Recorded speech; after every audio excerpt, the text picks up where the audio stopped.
Hi everybody, welcome back to my channel. My name is Bree, also known as Honey Bree if you follow me on Instagram, and today I will be going over new mom hacks that I feel like have really helped me out in my first year. I love watching these kind of videos when I was pregnant because I was going to be a new mom and I wanted to have as many tips and tricks up my sleeve to make the journey easier if possible, and along the way I felt like I learned some things that I didn't hear other people talking about, so I wanted to share those with you and also share the ones that I have found super helpful as well. If you find anything in this video helpful, please let me know in the comments below. I would love to hear about it. And then also if you have any other suggestions that maybe I don't mention in this video that you think are need to know, definitely let me know those too. So getting started, my first hack is to use Listerine as a cleaning agent. This is actually something I learned from my mom. The Listerine that we like to use is the original kind that doesn't have any colorants or sugar added to it because that would just make a mess, I feel like. So the way I use this is I'll fill up my sink in my kitchen with some warm water and I'll pour some Listerine into it, and I'll just let whatever teethers and any non-porous toys soak in it, and then I let them air dry and we're good to go. I think Listerine is a great cleaning agent because it was intended to be put in your mouth, and as it is diluted in water, I feel like it is safe enough for baby to use. I do feel like it is a great option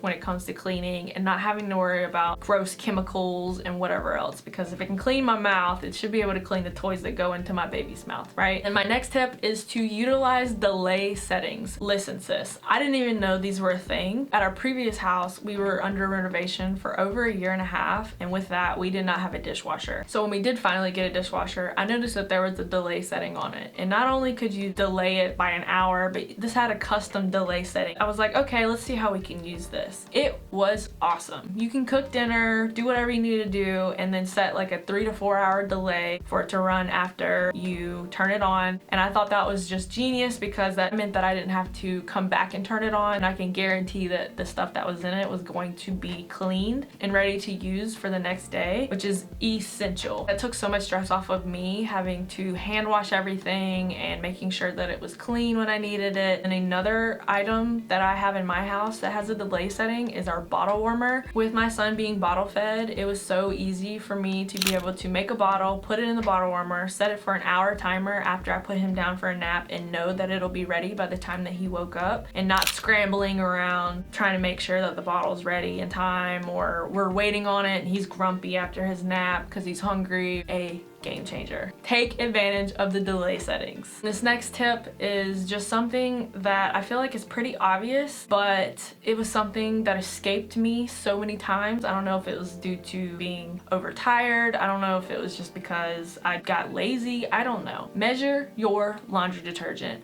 I cannot tell you how many bottles of laundry detergent I went through because I would free pour into the washing machine just to find out that that was way too much. One day recently, like in the past 2 months, I was like, okay, let me see how much detergent this bottle says I should be using. I measured it out and I was like, that is not at all what the pours I was doing looked like. I was shook. Y'all know laundry detergent is not cheap. At one point we were going through a bottle like every week and a half, 2 weeks. And I'm someone who does laundry pretty often. To be eating through laundry detergent like that was just absolutely nuts. That is one thing I wanted to mention in this video, just to say out loud, because that is something I wish somebody had told me sooner, because for months, I'm talking like 8, 9 months, I was being so wasteful with my laundry detergent. Next on this mom hacks list is to buy baby books as gifts rather than toys. I know that the market is saturated with all of these toys that promise to help with your baby's development, and they're super fun, and some of them are really cute to look at, but at the end of the day, the entire world is so new to your baby in this first year of life. Anything is a toy. I can honestly tell you my son's favorite toy right now is a spatula and a pan. While I do want to invest in all these cute toys, these fun toys, these toys that I think have good intentions behind them, he really does enjoy the world around him so much he doesn't need all of that. So what I would suggest instead of buying toys is to buy books, investing in something that is going to help his vocabulary development later on down the road. All right, so this next tip, somebody had to tell me. They had to look me in the eye and tell me, let your baby struggle. As a first-time mom, that sounds so foreign and kind of wrong, right? Because you're like, okay, I don't know what that means. I don't know where to apply that. As my baby got older and out of the newborn phase and started to move on his own and develop more and more and more, that is when I realized where that was more applicable. Obviously, things like changing diapers and feeding them and stuff like that isn't a struggle moment. That's not what they're talking about. What they were talking about was when your baby gets to the point of being able to do things more independently, let them struggle. Like right now, my son likes putting toys in baskets and buckets. So if he is going to put something into a bucket that's a little too deep for him and he can't get to it, instead of going to pull that toy out of the bucket for him, let him figure out, how do I get this toy out of the bucket? Because in the long run, that is going to serve him so much more than I just have to wait for mom to come help me do this. And it encourages independence as well as confidence building, because our children have the opportunity to prove to themselves that they are capable of doing more than what we know that they are capable of doing. If your child is on the brink of hurting themselves, then obviously you want to step in. Mostly you want to let your baby struggle, because that will help them out so much more than you doing everything for them all the time. And that was another one of those things that I really appreciated hearing. So this next tip comes from some Instagram accounts that I follow that encourage little ones talking and teaching little ones how to talk. I'll actually link these below just in case you want to check these out for yourself. They encourage parents to narrate to your baby, which is something I wasn't familiar with and I didn't know people actually did. I'm gonna change your diaper, and then we're gonna eat, and then we're gonna get in our PJs and we're gonna go to bed, okay?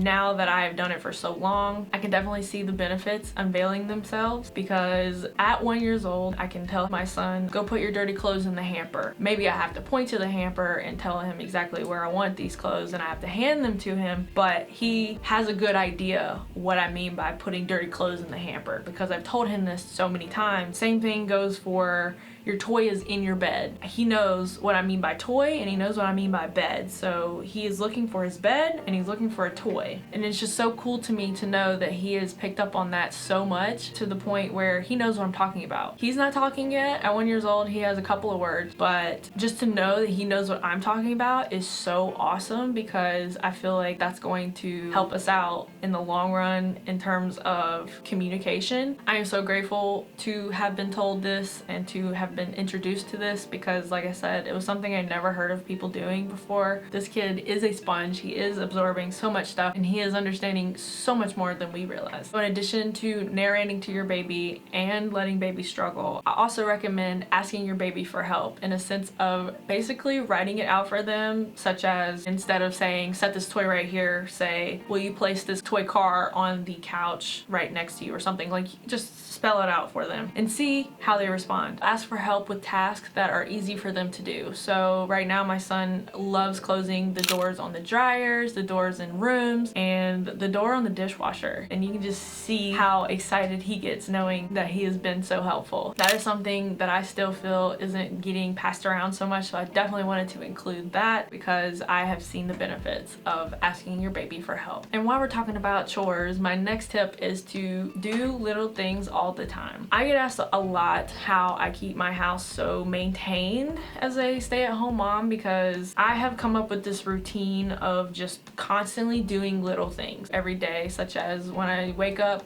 the first thing I like to do when I get downstairs is to clean the kitchen, which means unloading the dishwasher that ran last night, emptying out the sink with any dirty dishes it may have, just to set up my kitchen day on a good note, so that way I'm not working around last night's dishes and yesterday's mess. Especially now that my son is also eating meals with us, I feel like my kitchen gets so much dirtier so fast. Instead of drinking your can of energy drink and setting it on the counter to put away later into the recycle, put it away now. Pick up those dirty clothes that just got left on the floor. Pick up the toys right before nap time, so that way after nap time your kid has an opportunity to pull out new stuff or different stuff. Doing little things all the time helps deviate from the giant mess that is going to happen if we don't do little things all the time. Living in your house all day, it's gonna get messy. And then this next tip is just something super simple, and I know a lot of us probably don't think about it. I know I still have a hard time doing it. Don't forget to take videos along with your pictures. I have an iPhone which offers you live photos, which is supposed to take a small clip before and after the photo was taken, so you can kind of remember the moment type of thing, which is cool, but honestly, nothing beats having a 30-second to 1-minute video. I do love pictures, I love taking pictures, but I think I am more apt to take videos now. I feel like videos kind of throw you back to that moment more so than a picture does. I've actually had parents reach out to me saying they live vicariously through my Instagram stories of my son and my vlogs because they wish they had taken videos, which is the main reason why I felt like this was definitely something to mention in this video. I feel like I have been talking forever. Honestly, I probably have, but with the last tip I wanted to share, it has to do with baby's mattress.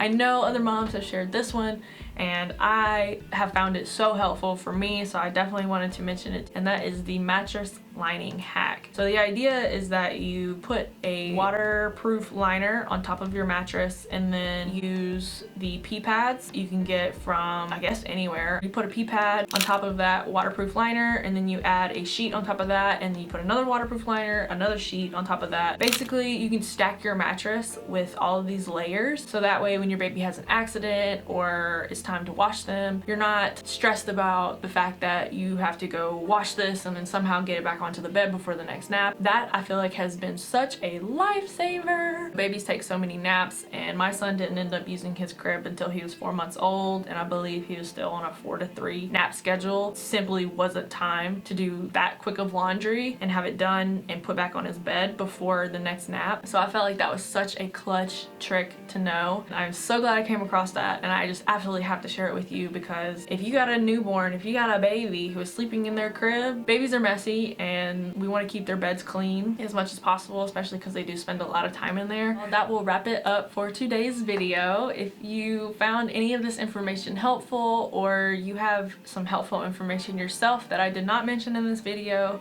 please leave a comment down below. I think that would be super awesome to share with anybody else that comes across this video, and I am always looking for new tips, tricks, and hacks when it comes to parenthood. If you guys like this type of content, please hit that like button. It really supports my channel and lets me know that you like seeing videos like this. And please remember to subscribe so you never miss a video from me, and I will see y'all in the next video. Bye.